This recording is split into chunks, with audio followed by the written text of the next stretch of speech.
Just ask Amy. Like we'll have it. People are gonna get pissed in the comment section because it'll sound like I'm boasting, but I guess I might be a little on this one. But I'm pretty good at spotting liars. Now that'll bite me in the ass. I'm not gonna make that. I'm not gonna do that brag because that is kind of a brag, and that is one of those pride coming before the fall things. Like that. I just fucking am though. Fuck it. All right. Anyway. The way to spot a liar, the number one is a passive voice. And Neil Armstrong's only real interview, and then it's so obvious why they wouldn't let him talk anymore. There's a guy asking him questions, and notice when someone, this will be helpful for anyone. This isn't even about the moon, but like notice when someone doesn't use the word I. Passive would be would be like saying you. Like when they're like, can you see, man, I wish I had the transcript in front of me, but I'll just paraphrase. You'll get the idea where it's like, so what did the stars look like when you were on the moon? He'd be like, you only saw a deep, like guttural black. Like when you add too many words, liars a lot of times are trying so hard to not lie that they will over describe things. And they rarely say, I saw, I see. Those are direct. That's direct language. It's always passive. I'm inclined, or like you'd be inclined to believe that, like those type of things. Liars also speak in the negative because always understand that when a liar is speaking, they're always simply trying to avoid being caught in a deception.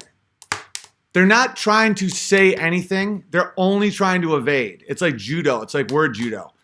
So they don't say what they saw. They say what they didn't see. And they say you can't see stars. You can't see. It's never I saw.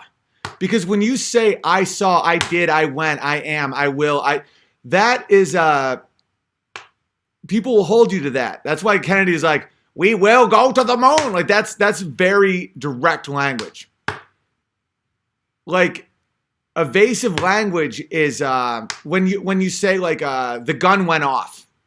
You don't say I shot someone. You say the gun went off. You put all the onus on the object and not yourself. Like do you know how fast you're going? The car started accelerating. No, you would a liar would say the car.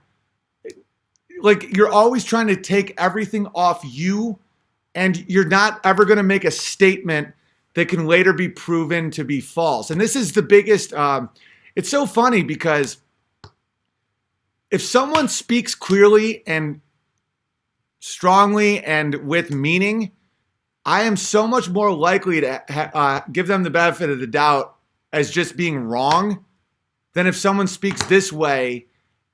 The odds are really high that they are liars. Now, you have to establish a baseline, right?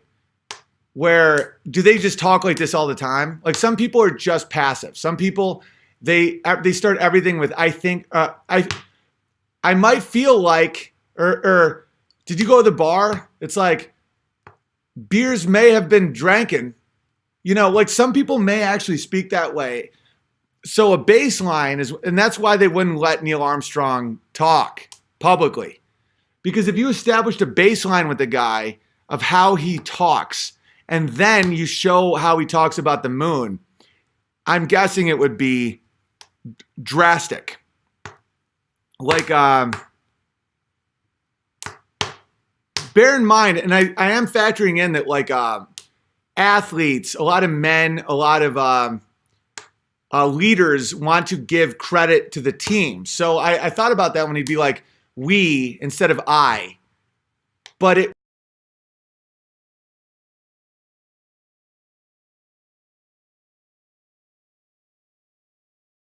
wasn't the way, he wouldn't do it that way though. Like if someone's like, oh, you won the Super Bowl, like, what did you do to win the Super Bowl? It's like, oh, we all worked really hard. Like that's a totally different thing.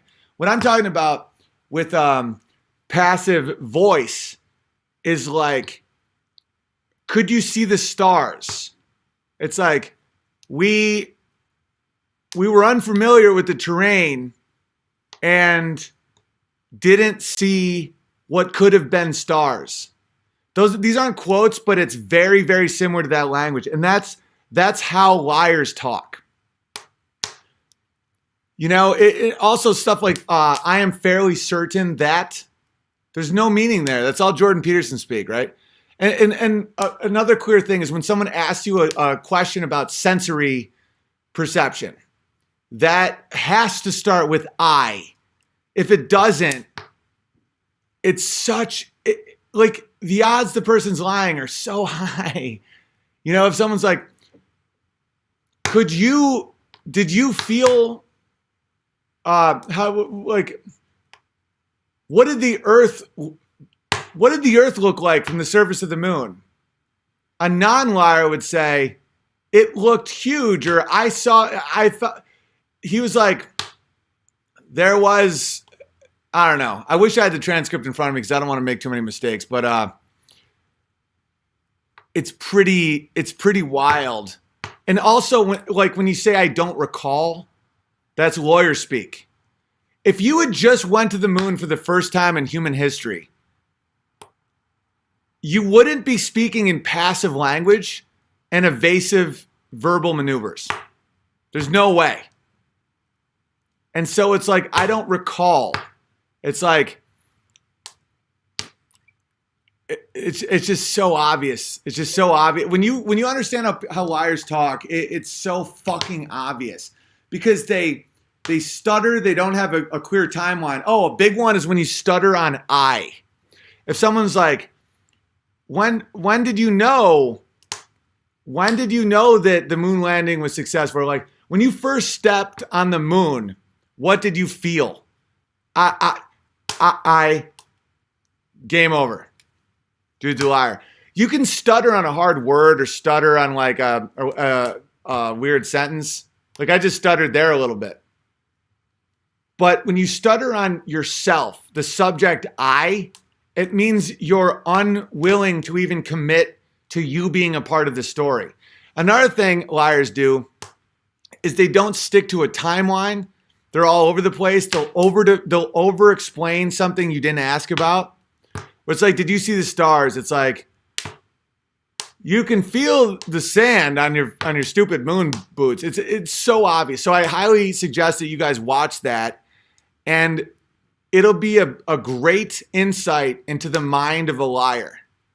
And Neil Armstrong is absolutely a liar because we didn't go to the moon, and he was the face of going to the moon, and he accepted that role of hero until the day he died.